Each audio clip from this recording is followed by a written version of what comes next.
Welcome, welcome, welcome. This is the first quarter 2017 review and market outlook. And we're going to go ahead and jump to our table of contents. And as I mentioned, we're going to go through that market review, our investment outlook, the role of your portfolio, lessons from a bunny, and also our second opinion service. So the market review is the most important piece, in particular stocks.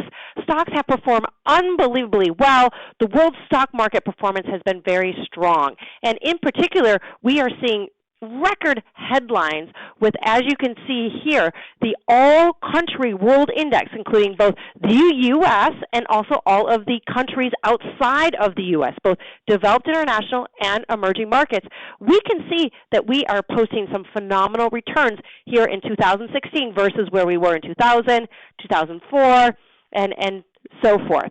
And why is that? Well, it's because economic indicators have been very positive with global manufacturing, with really increasing strength of the markets. And finally, taking a deeper dive into how all of these different sectors have performed, we've broken them out for you. U.S. stocks were up 5.74%.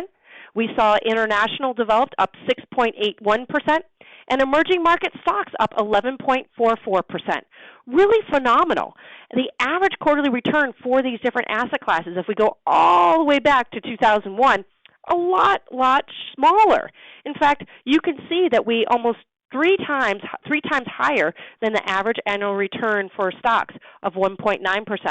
You can see that developed international bested it by almost more than four times. Their average return per quarter is 1.4%, but as we saw, we were almost at 7%. And for emerging market stocks, again, a fantastic story here too. The average quarterly return going back to 2001 was 3%, and here you can see we're almost at a 12% return here. Really exciting news, and I want to dive down a little further to see what is going on with the stock market here in the U.S. Why are we seeing this growth? And then we'll also go through the other areas, developed international. We'll go through emerging markets too. So this is a wonderful dissection of what occurred during this unbelievable rally that we saw during the first quarter of 2017. We see at the beginning of the quarter, in January 2017, right after the ball dropped in Times Square, the market was off too. In fact, you can see this unbelievable upturn through February all the way through March till mid-March. And then from mid-March, we saw a little bit of a pull back. So the questions you might have is, why did we see that rally from mid-January through March? Well, a couple reasons. These are a few, not all, but a couple. Number one, Trump is talking a lot about increasing infrastructure spending, which is commonly viewed as a positive boost to the economy. He's also talking about bringing taxes down, both lowering personal and corporate taxes to spur growth. And then finally, he's also talking about lowering of business regulation, creating friendlier business environment with less regulation. Now, whatever you believe about these things personally or politically, and I'm not going to necessarily share my views because that's not what this is about, but whatever you believe about these three areas, the ultimate benefit of what these policies are creating is that it's creating and actually helping fueling this U.S. stock market rally that we've seen in the first quarter. So that lasted till about mid-March. So why did we see a slowdown from mid-March through April? Well, a couple reasons. And actually, this chart shows you very clearly when we started to see that slowdown. The first is that we saw the Fed interest rate hike right here, which is one of the reasons, we'll jump into that a little bit more, that we started to see a little bit of a slowdown. And then we also started to see some uncertainty, particularly around health care, as we saw Trump's failed health care bill. So let's talk a little bit about rate hikes. And March 15th is when we saw that the Federal Reserve increased its benchmark by about a quarter point. So a quarter point increase in interest rates. Now, investors remained confident because overall, what this rate hike shows is that the Federal Reserve is very confident in our economy. The Federal Reserve is very confident in the strength of the economy. Essentially, what the simple message that Janet Yellen is telling us is that the economy is doing well. In fact, we've seen increases in our GDP, which is a fancy way of saying gross domestic product growth for the United States.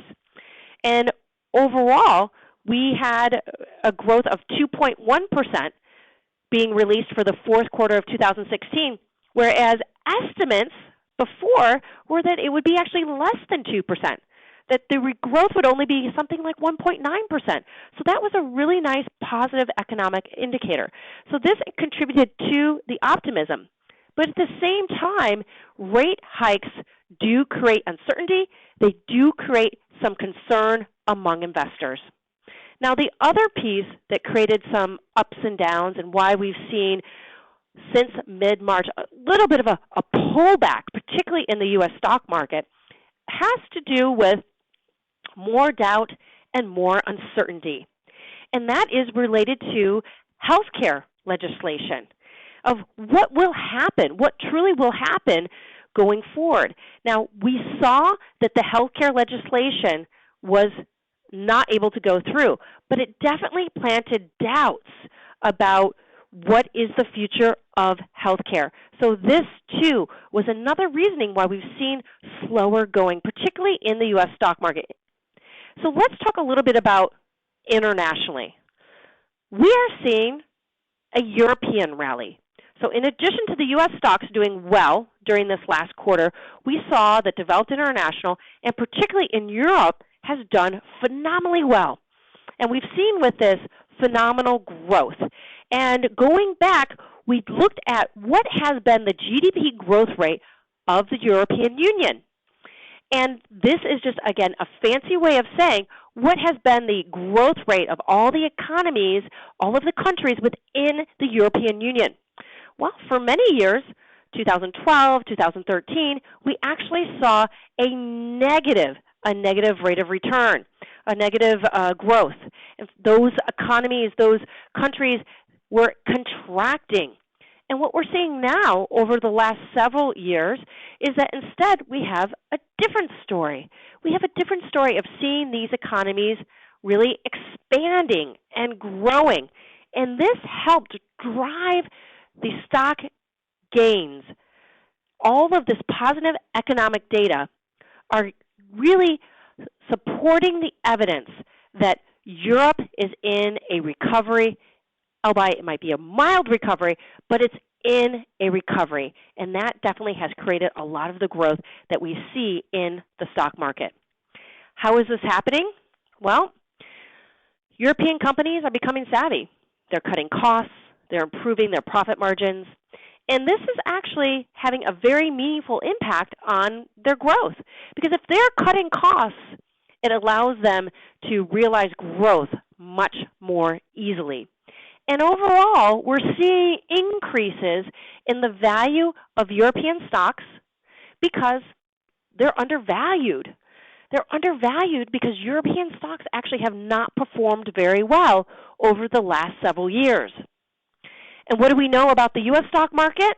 We know that the U.S. stock market, that it has performed extremely well over the last several years.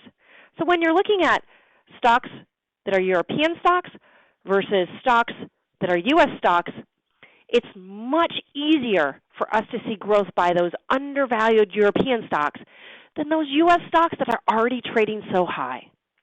So these are all of some of the reasons why we're seeing so much growth, so much excitement in European stocks. And let's talk about my personal favorite, emerging market stocks. Why are we seeing such high returns from emerging market stocks? In fact, if you remember, the number that we saw, the return that we saw just in this last quarter, in the last 90 days, the return from this asset class has been 11.44%. Almost a 12% return, which is unheard of in one quarter?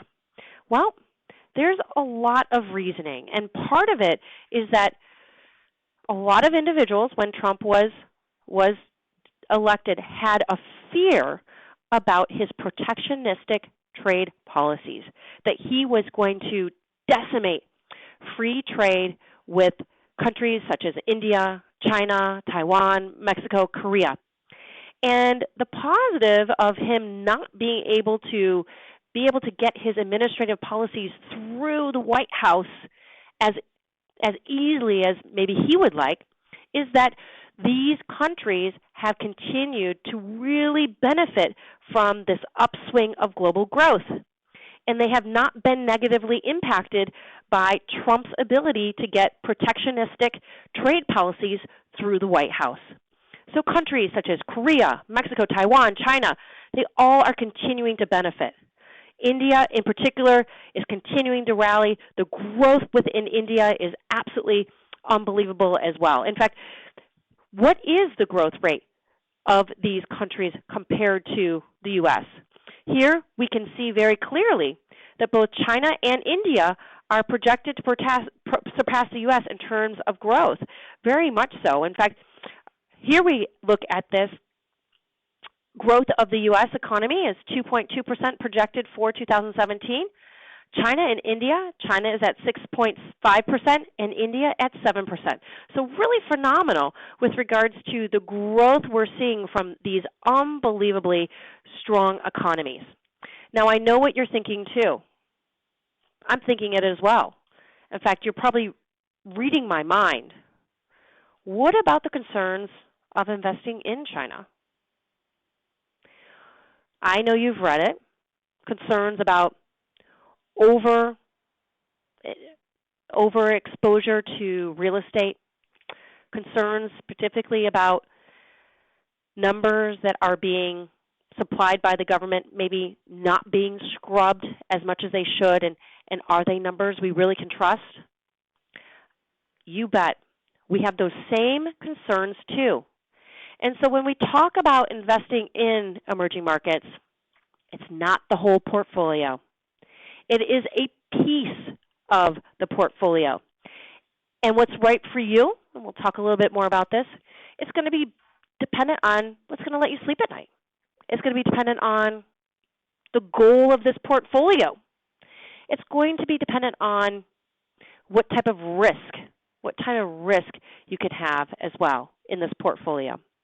But this is a really important piece where we can see that the growth of the U.S., how far we are behind some of these amazing countries, the growth rates that we're seeing in these emerging markets. Now bonds. Bonds are a big story. In fact, we know they're a big story because remember March 15th when Federal Reserve increased interest rates? Well, bonds were all over the headlines. And what we saw very clearly is that when interest rates go up, typically bond prices go down. And I have a great chart to actually show you this, that when interest rates go up, bond prices go down. And I'll explain to you why this is. In fact, I have a great slide. I know I told you that I was going to be able to show you some really fun information with two of my favorite celebrities. Well, the first one is Sandra Bullock. And Sandra Bullock, as we can see here, she has a 30-year bond. Its value is $100, and it's paying a 5% coupon. Well, Jennifer Aniston, she buys a bond after the Federal Reserve increased interest rates. So this bond is exactly the same as Sandra's. Jennifer's bond is a $100 value. Its par value is $100, except there's one key difference, is that it's paying 7% annually, per annum. So when you look at these two different bonds, can you tell me which one would you rather have? Would you rather have Sandra's, or would you rather have Jennifer's paying 7%? Well, I don't know about you, but I would rather have Jennifer's paying 7%. In fact, so would most individuals. And what's going to happen is that the price that Sandra is going to be able to get if she sells her bond, now trading at 5%, versus all the bonds available with the same risk, the same par value, the same everything, are paying 7%. You're going to see that the value of this bond has gone down. So remember when I said when interest rates go up, like Jennifer being able to buy a bond at 7%, with everything being equal, whereas compared to the bond paying 5% for Sandra, well, Sandra's bond's going to go down because you can go out and get a very similar bond, absolutely everything the same even, paying you more money. So that's why when, again, bond prices go down when interest rates rise. So why am I telling you this? I'm telling you this because I want you to understand how bonds work and all of the fancy talk that you hear in magazines, on CNBC, so that you really understand what does this all mean. So let's talk a little bit more, and here's the bonds here, beautiful. And as I mentioned, when Sandra sells her existing bond after interest rates rise, her bond will be worth less than Jennifer Aniston's new bond, which is offering that higher interest rate. And this is what we call her bond yield has increased. So bond yield, how do you calculate that? Well, we're going to go back to an example where the bond we had, let's say it's paying us a 10% interest rate for the price of $100. So we bought it for $100, and it's going to be giving us a coupon of 10%. I have to tell you, that's a really good coupon, a very good interest rate. So what is the bond yield? Well, 10 divided by 100. That bond has a yield of 10%. Now, if the bond, instead of being valued at $100, let's say it falls to $80. If it falls to 80, you have then a bond yield that's higher, 12.15%. So what this means is that the yield on this bond, the second bond, is higher than the yield on this first bond. Essentially, for $80, you're making 10% interest rate versus for $100, 10%. So essentially, you're getting a higher yield. This is something really to understand. Again, the coupon rate that you're being paid divided by the bond price equals yield. So when people say bond yields went down, it means that instead of being at 12.5% yield, your bond yield went down to 10%. When people say bond yields went up, you're looking at the exact opposite. You might have a yield of 10%, and then all of a sudden your yield goes up to 12.5%. Ideally, the higher the yield, the better. But you do have to be careful. Yield is essentially just a fancy way of saying how you get paid. And there also are a few other things to think about. So when bond prices fall, yields rise, as we just saw. And when bond prices rise, yields fall. Now, there's another piece that impacts the yield on a bond, and it has to do with this, risk. When there's higher risk, the yield or the compensation, the return you're asking for, you most likely that's going to be higher as well. This is because investors expect higher returns in exchange for taking on more risk. So what does this all mean? Well, it gives you the tools to understand this chart, to understand the yields across these four different types of bonds. And we're going to go from left to right. So we have the 10-year Treasury. The 10-year Treasury is one of the most safe types of bonds that you can invest in. They are issued by the U.S. government. So because they're one of the most safe types of bonds, we see the yield is about 2.4%. Now what's interesting, when we go over here to these sides, these are corporate bonds. These are bonds that are not issued by the U.S. government or a municipality like New York State. A municipality might even be New York City Transit. Instead, they're issued by companies like Goldman Sachs. And you can see that there's additional risk. And because of that, you see a higher yield. In fact, here to the right, you see an even higher yield yet of 3.44%. These are bonds that are issued by corporations, but with lower credit quality. And the way I remember this very easily between what's a good quality, higher credit quality bond versus a lower is when I go back to Catholic school. So back in Catholic school, and probably your school too, an A plus an A plus was the best you could possibly get. A B was not bad, but you watch out, at least for me. If I brought a C home, I knew I was going to be in trouble, especially because my mother was a Catholic school teacher too. Well, it's the same thing with corporate bonds. It doesn't mean that the lower credit quality corporate bonds are not something that you don't have in your portfolio. You can also have that lower credit quality in your bonds because you're going to get a higher rate of return. But do you want to put all your eggs in that basket? No siree. You want to make sure that you have also more high quality bonds. And even potentially based on your tax brackets and also your investing needs, you may even want the much even safer within the municipalities as well as those issued by the U.S. government through treasuries. So this, again, is just kind of a quick tutorial about bonds. Number one, what happens to bond prices when interest rates go up? Number two, what happens to yields?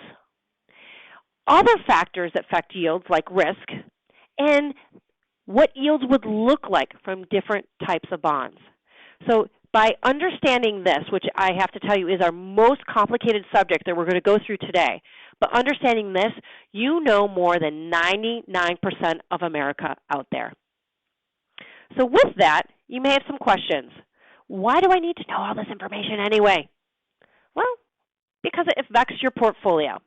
And we're going to launch right into what do we expect from stock returns, both what we saw historically, but also what do we expect over the next 5 years, annualized.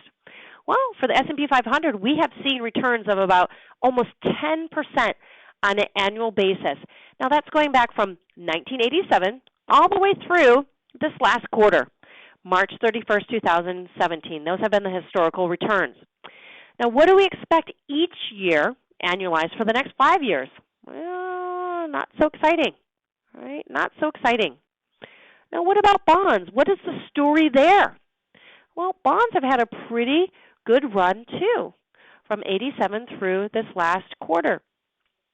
The annualized historical return has been 6.3% each year. But what are we expecting going forward? Well, we don't expect necessarily the same types of returns. Why? I don't know. Do you know? Let's talk about this. When I think about stocks, I think about how they're priced, of whether or not, as one of the most important things that I think about before we make an investment. And the U.S. stock market right now is priced a lot like this engagement ring at Tiffany's. Now, I have nothing against Tiffany's. In fact, this could be my engagement ring. My husband and I went to Tiffany's to buy an engagement ring. Now, granted, this was 17 years ago. We're about to celebrate our 15th anniversary. And we bought it from Tiffany even though we knew we were overpaying, because there is a very big markup at Tiffany's just because, well, this ring is a Tiffany's. Well, part of the reason why we're expecting U.S. stocks not to necessarily return as high returns as we saw historically is because, well, they're priced really high. And I would say even priced somewhat at a premium, similar to what I would say also for this beautiful Tiffany's ring.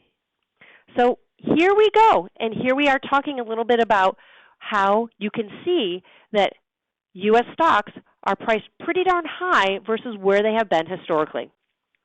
So this right here, this beautiful line that I'm showing you right here, is showing you the average price to earnings ratio. So it's the price of the stock of the company versus the earnings of that stock, earnings of that company. And in times when prices were and valuations were pretty cheap, you saw that they were below this line, below the average. And then there were other times historically that we saw that, well, it looked a little bit more like the market was a little expensive. And you see that one of the most expensive times, right here, one of the most expensive times was in the early 2000s in 1999, essentially that internet bubble. We saw the prices of stocks very, very, very high, but the earnings of those underlying companies being kind of low. And then we had a pullback, the internet bubble burst, and then increasing increases. And then we saw a big dip in 2008, and eventually that increasing of where we are today. So right now, this is where we're at. And we are quite a bit above the average of average PE ratio of 17. Instead, we're trading closer to 29. So this is, again, just a fancy way of showing you that where U.S. stocks are trading today are a little bit high, and part of the reasoning why we don't expect to see as high returns going forward. So what is the role of your portfolio? What is the role of your stocks in your portfolio? Well, essentially, the stocks of your portfolio are your engine. They truly are your engine. And with that, there are different types of portfolios you can have. You could have a more of a race car with a lot of engine in it. That would be a portfolio that has more stocks than bonds. You could have another portfolio that's more balanced. Definitely an engine that's reliable, ecological, and powerful, but not as powerful as that Lamborghini that we just saw. And this is a portfolio where we see a little bit better mix of stocks and bonds. And finally, we have the conservative portfolio. And that conservative portfolio really focuses on, for those individuals who don't have to take on a lot of risk. In fact, they, instead of the majority of their portfolio being in stocks, the majority of their portfolio can easily be in bonds. And the engine they need is not nearly as great as those that might need that more stock market heavy sports portfolio that we often call there. So what type of portfolio do you need? And that's what I bring it back to again. There are many different types of portfolios, and when we talk about stocks, what they're expected to do going forward, it's also important for you to think about what that role really is. Because what stocks are, they're really just the engine to get you to your goals. And it's you helping with your planner to understand what type of engine you need.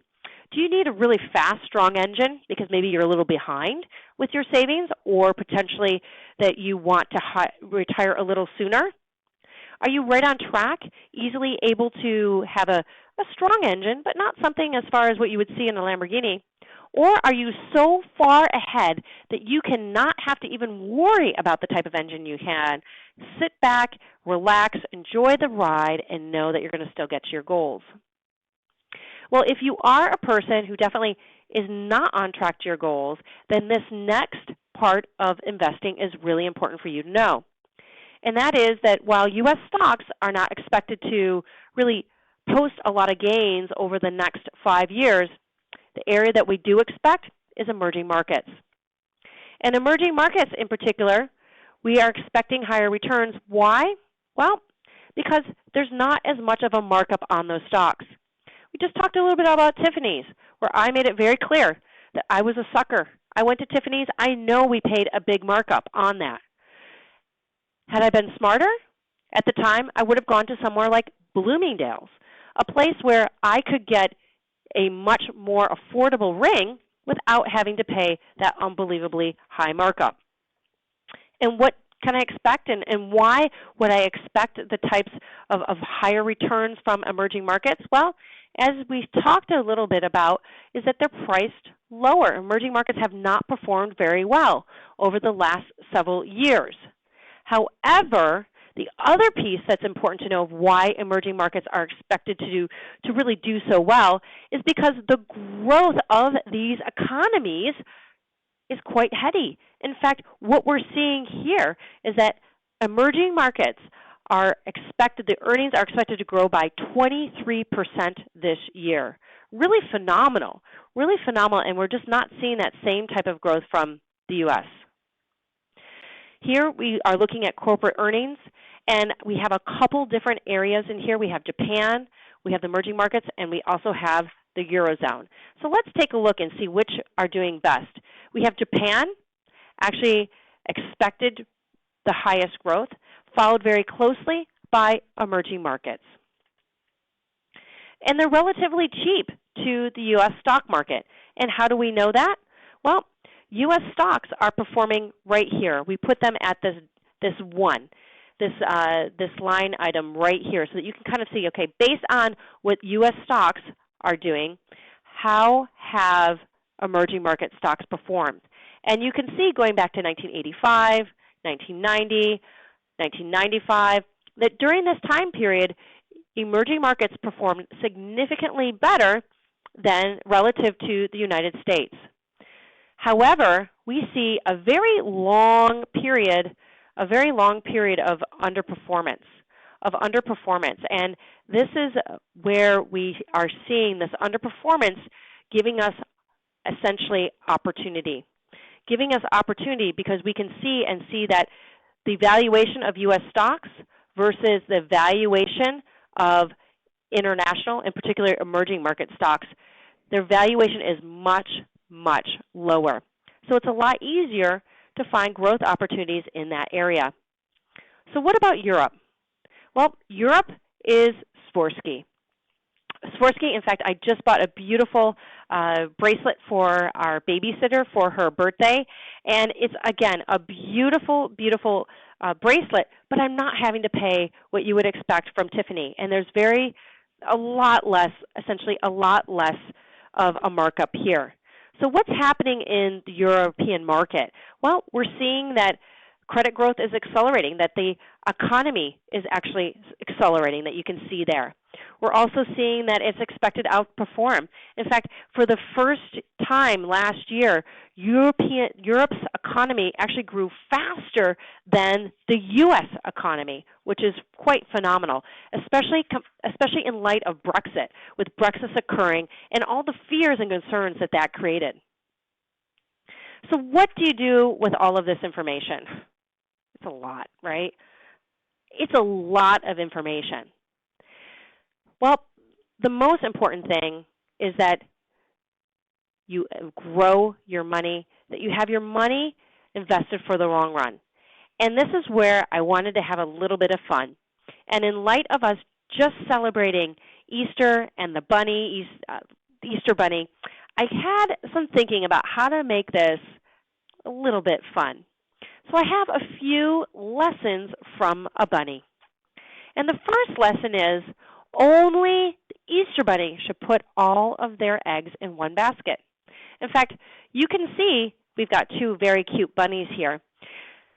Only the Easter bunny should really be putting all their eggs in one basket. Instead, we want to make sure that we are diversified. And here is a wonderful chart. Each one of these colors represents a different asset class. And what's really interesting when you look at these asset classes, and we'll just go back to, let's say, 2008. We're going to go to this beautiful teal color where we saw a negative 53% loss. And then the year after, a return of 78% in that asset class. Here, then we saw a return of 18%. And then again, it was one of the worst performing asset classes in 2011, back up in 2012, back down to the worst performing in 2013, really not so great in 2014, 2015, not so great either, and then here we are so far this year. So what would have happened if you had just put your money in one of these asset classes, you'll be really missing out, because the one thing we can see is that there's no real pattern that you can predictably use to know which asset class, which investment is going to be on top each year. So I love that idea again that, what the Easter Bunny does, putting it all in one basket for you to be savvy, that's a lesson that you shouldn't take from them. But a lesson that I love is that the Easter Bunny does not work 365 days a year. Contrary to what you believe, the Easter Bunny does take time off, right? In fact, the Easter Bunny might have to prepare a couple days in advance. I'm sure that the Easter Bunny has some helpers too, and is really busy on the evening of Easter, the night before, as well as Easter Day. But most likely the Easter Bunny is taking a really nice vacation right now, based on us being a couple weeks after Easter. So what do we have to take from that? Well, you don't necessarily want to be looking at your portfolio either 365 days a year. Just as if the Easter Bunny worked 365 days a year, that Easter Bunny would probably be burned out from working and most likely hang up his or her hat. Well, you would be in the same situation too, that we see that individuals who check their portfolio every day, that based on breaking news, are logging in to see where they're at. And I have to tell you, it's not just the Easter Bunny that's smart about this. It's also Warren Buffett, as we all know, one of the most historically smart and savvy investors of all time. And what he says is essentially this: buy, hold, and don't watch too closely. So just as Warren Buffett will tell you, and the Easter Bunny, don't log into your portfolio every day. Make sure that you know what's going on, but don't be swayed by news that is going to impact you and actually increase your overall anxiety. That's not good for anyone. So the other thing I wanted to tell you about the Easter Bunny is that the Easter Bunny doesn't necessarily change the date of Easter if the weather is due to be kind of cruddy. Well, the Easter Bunny, bless, has a whole lot of chutzpah.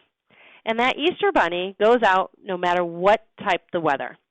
And that's what I want to tell you as well, that trying to time the market and time exactly when you put money into the market or exactly when you want to take money out is also not a very good way to be successful as an investor. So this chart that I'm going to show you is going to show you the hypothetical growth of $10,000 invested in the S&P 500 from January 1st, 1980, all the way through May 20th, 2016. So this growth is really quite phenomenal. In fact, what you can see here is that if you were invested all of these days, again from 1980 through this last year, your return on $10,000, pretty amazing, would have been over $500,000, $512,000. Well, if you missed just the 5 best days because of market timing, that would have gone down by $200,000. If you had missed the best 10 days of that time period, it would have gone down by half. So really what it is, back to our very savvy investor, Warren Buffett, look at market fluctuations as your friend versus your enemy. Profit from this rally and participate in it. So we've gone through a huge amount of information. And with that, I want to invite you, any questions you may have about your portfolio, that you're working with an advisor, or maybe you're not. Maybe you're doing it on your own. I have to tell you, when I think about working with a surgeon to do a knee replacement or major surgery, I would want to get a second opinion. In fact, I'm going in for surgery on Thursday in a couple days. And trust me, you know I did my due diligence. I've got one knee, well, actually 2, but you need them both to work, right? So I wanted to make sure that the surgeon I was working with was the best surgeon for my type of injury. Well, just like you want to make sure that you also have a second opinion, because this is your life. Your portfolio is your life. Your portfolio is your engine to get to your goals.